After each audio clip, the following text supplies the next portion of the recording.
Hey guys, welcome to Troy Time. Hey, check it out, something awesome today. We're going to show you my 4D gardening method. We're going vertical gardening to capture the most production that we can in a tiny little space. I got some awesome stuff you probably haven't seen before. We're going to give you the specifics on it coming up next. Check it out. I hope you like it. Definitely like it. Definitely share this video and do this. This is Troy Time. Check it out, baby.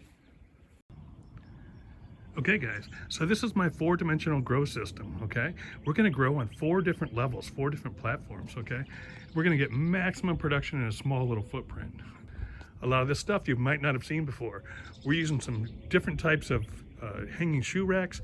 We're using some grow towers, some grow bags, and some different containers bought from different places. So I wanna go over what we're doing and how it's working. Okay guys, let's talk about the platform, okay? The platform is 3 cinder blocks high with wood on top. On top of that, last year I just ran the grow bags, okay? And that worked fine for my root vegetables, okay? But other stuff that I tried to grow, I'll tell you, man, I was more like a zookeeper. I was not a gardener, I was a zookeeper because I was just feeding the animals, man. They would come around, they ate everything. So what I did this year is, in addition to having the grow bags, I wanted to have an enclosure, okay? So that's why I went to something like this here. So I built this enclosure, and then what that gave me was vertical space, okay? And I decided to maximize that, okay? So we can talk about that a little bit, but basically it's just 2x4s making an enclosure. I've got chicken wire on the back, as you can see over here. One of the reasons I wanted to do that is so that I'm growing peas here, there'll be some natural trellising going on for my peas, okay?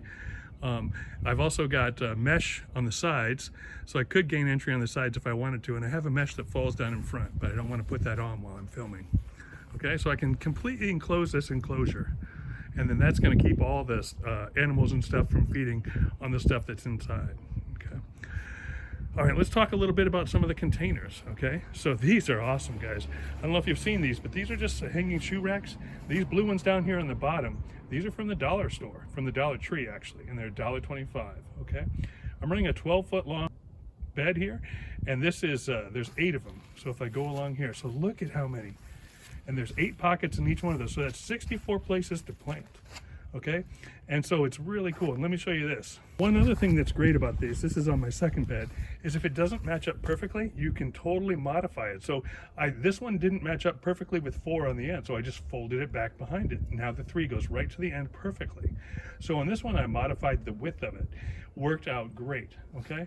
And as you can tell, I just hung them in there with screws, and the weight of the dirt and soil just keeps them right there. So it works out really, really well. And these are, again, are the Dollar Tree hanging shoe racks. They're $1.25. All right, so these could be any grow bags. I'm using different stuff here. Here I'm going to be growing cabbages during the cold season right here. Okay, these are Garzen, I believe is the name brand of them, but they could be any kind of grow bags. You can get different sizes. I've got some other ones tucked away that are smaller, right? But these are just regular cloth grow bags, and those worked great for me last year. Okay, so we're going to continue with those. Our next level here, these are great, guys. These are the Dollar Tree Stackables, okay? So these are $1.25 each, okay? And you can stack them up however you like. I've got 4 rows that I'm running right here, and I've actually got them 7 high, okay? That's about as high as you want to go with these things without putting some sort of support down the middle. So I want 6 productive levels, and this one will probably sacrifice. I may plant them just and see. I'm not going to plan on getting much out of that bottom level because they'll probably be shaded most of the time. Okay, but as you notice, I do have these on swivels. I got these swivels on Amazon as well, so I can turn them very, very easily, okay, to rotate them to keep the sun on everything that would normally be in the back. So I do have those 4s on swivels, but that's not a necessity, that's optional. You could turn them, it's a little hard to scrape them along without the swivels on there, but they'll turn, okay? And again, I've got these 7 high, okay, and those are from the Dollar Tree Stackables. To get the next level over here, I wanted to go with something different. I wanted to grow peas and take advantage of that trellising that I talked about. So I just mounted a 2x4, right? And then I put a little support, and these again are Dollar Tree little rectangular planters, okay? I've got a dozen of them here. And I think I put 8 peas in each one of these. So that's 96 pea plants, I believe. Okay, I've got a couple on the side. Now on the side, you'll notice there's some mesh there. So how I'm going to trellis those is by what I'm calling the string pinch method. So I'm just going to run a small board alongside them and wrap string around as a string trellis going up in circular levels. Okay, So those are from the Dollar Tree. Those are $1.25. And then I just put a little wooden, tiny little support just to kind of keep them from tipping over. And I put a string there as well. Okay. And then these are beauties, guys. These are larger, or actually they're kind of medium sized. These, I believe that the brand name is Misslo, M-I-S-S-L-O on Amazon, okay? And what I did is, this is actually 3 of them. They're actually twice as long. So again, how I modified the width on the other ones, I'm modifying the length on these. So I just cut them in half. And again, because they're just cloth, I just cut through it with a razor blade, no problem, okay? And if you notice here, what I've done is I've taken some string and I've run some string right down through the middle. That way it keeps them from swinging, okay? And I've posted it up top. And then I just ran that string right down there to keep it just pressed up against the back and stop it from swinging around. Now see, the beauty of this is, originally I was going to go with just the hanging shoe racks in this location. But then I thought, well, you know, it might be a little heavy on the trellising. As I worked it out, as I found out, it's not that heavy. I can actually hold these up. Even when the dirt is wet, I can hold one of these up with one hand when they're half size. But full size might be a little bit more, right? But instead we use the towers. So what that does is the towers only stack to about that high before they get wobbly. And then the shoe racks only start to get heavy after you get, you know, the lower levels in there. So combined in this method, they really do complement each other really nice. Okay, so it's a really nice thing to have. And then on the back side, now the bottom half, I'm going to reuse the bottom half. That's eventually going to be hung along the fence there, okay? And we're going to get more vertical trellising there. That's what's going to happen with the bottom half of these shoe racks, okay? And so what I did is I went to Harbor Freight and I bought a little $4 grommet kit, and I'll put grommets because there won't be grommets on the bottom ones. You have to put those in yourself. But Harbor Freight sells a grommet kit for $4. Okay, so one other thing to point out, Finn likes it too. Finny, hey buddy, can you say hi to the camera? It's Finn time. Finny, front, sit. Hey buddy, hey, good boy. We'll play in a little bit. Now the other thing I want to point out is here.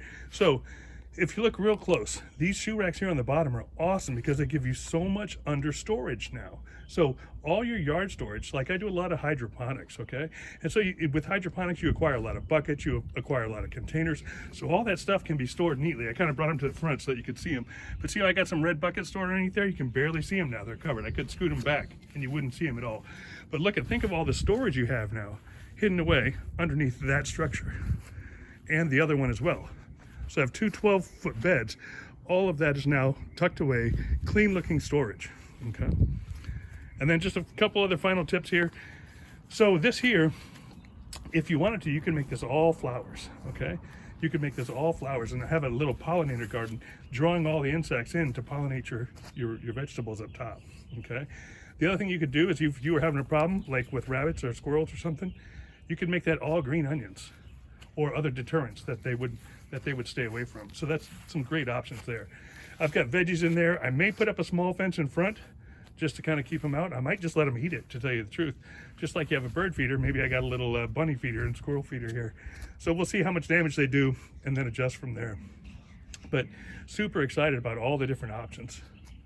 Okay, and you don't have to do all these. You could do any one. You could have just a nice garden just with just a bottom row of these hung up like on your fence line, right? Easy peasy, lemon squeezy, right? So combined in all 4, they make just for a super structure here. They really do. I really like this hose system. Okay, I think I may even incorporate this next year on the other side of the other garden as well. But this is just one of my garden beds that I definitely wanted to share with you guys. I hope you share this video. I hope you actually do some of this and post your results. I'm super excited about how this is going to look when it's all flowering and blooming. All right, and let me just finish with what I'm actually planting out here, okay?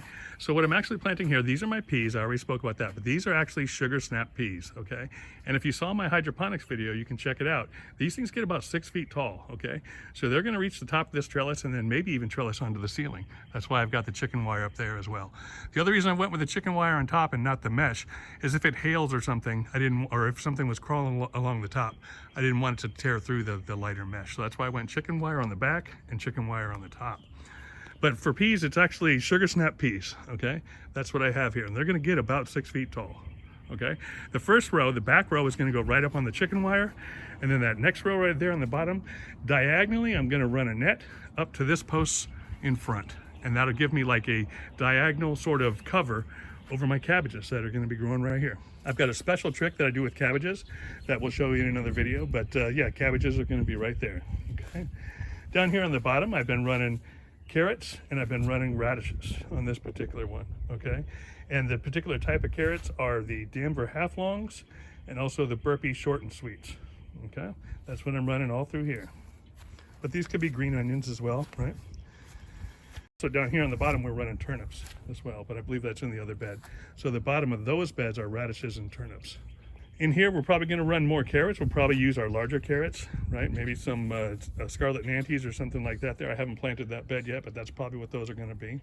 And we might get some green onions going up in here as well. You do want to be careful if you have a dog that's going to tear into your garden, because green onions are poisonous for dogs as well. So that's why I haven't chosen to put them down on the bottom shelf of mine. All right. Also on our stackable planters here, I'm running again carrots and radishes. So on the radishes, we are running French breakfast radish, and we're also running early scarlet globe. Okay, that's what we're running here. All right. And then up top, I've alternated to kind of help with the spacing. I'm running carrots and I'm running radishes, and I've gone radish, carrot, radish, carrot.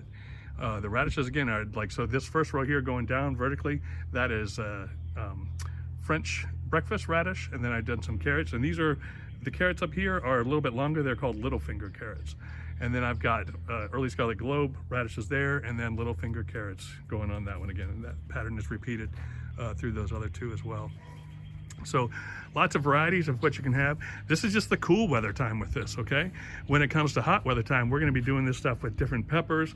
You can do all kinds of stuff. You can plant all different kinds of stuff in there. Tomatoes are going inside of here, cucumbers are going inside of here, peppers are going inside of here, okay? Some cherry tomatoes are gonna be hanging from the top.